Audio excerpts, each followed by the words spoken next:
This week, U.S. President Obama announced the first drawdown of U.S. troops from Afghanistan. Some question if the U.S. is pulling out too soon.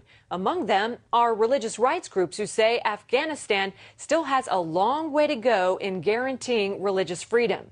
It's especially harsh for Christians. Afghans who leave Islam to follow Christ have been jailed and threatened with the death sentence. It could get worse if the Taliban comes to power. In 2010, the Taliban murdered 10 members of a Christian aid team providing medical treatment to villagers in northern Afghanistan. And in 2007, the group kidnapped 23 Christian Korean missionaries, murdering 2 of them before releasing the rest. Joining us now is Knox Thames, Policy Director for the U.S. Commission on International Religious Freedom. The group advises the U.S. State Department on religious freedom issues worldwide, and he's just back from Afghanistan. Knox, it seems like there's hardly any religious freedom in Afghanistan today. Will it just get worse when the U.S. pulls out? Well, that's a great question, and that's something that we're very concerned about. And it's critical that the U.S. government, as it's looking towards 2014, works to establish safeguards that the Afghan government will respect for the religious freedoms of all Afghanis, be they Christians, Hindus, Sunni or Shia Muslims. If the Taliban were to ever come back to power, it would have devastating consequences for really all Afghanis of any faith, but especially for minority religious communities. Knox, the Afghan Constitution, believe it or not, guarantees religious freedom. So, why aren't we seeing that put into practice? Well, the Afghan Constitution, the way it was drafted, has a conflict inside the very articles that make up the text.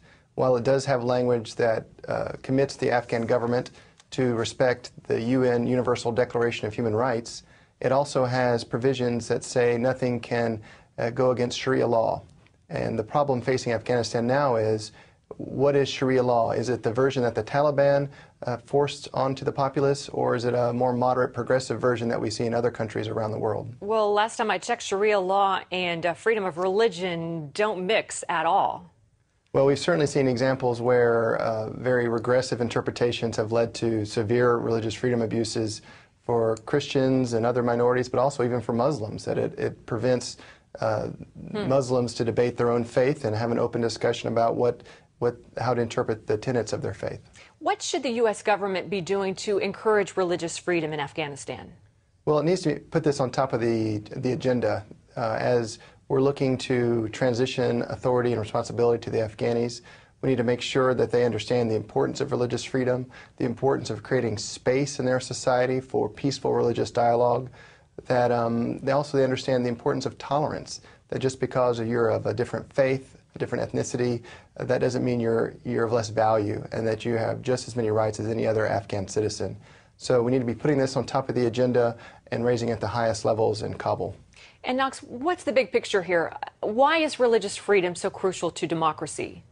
Well, without it, religious freedom is a unique human right in that it stands atop other human rights. So if you have religious freedom, you also have freedom of speech and freedom of assembly.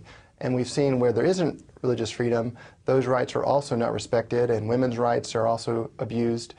So if you want to have a flourishing democracy that's growing forward, that's moving the country forward, you've got to have fundamental rights like religious freedom fully respected for all. Okay, but what's the reality? What's really going to happen if the Taliban comes back to power? Oh, it'd be horrible. It would be devastating for the Afghan citizens, also for our foreign policy in the region.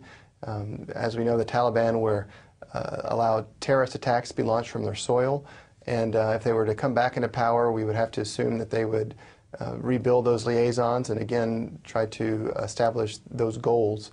So we must do everything we can to ensure that day doesn't come, and putting human rights and religious freedom at the top of the agenda, making sure that the Constitution, the Afghan Constitution, is interpreted in such a way that religious freedoms are protected and respected, will go a long way to help create the safeguards that will prevent that day from ever coming again. And they certainly need our prayers for that.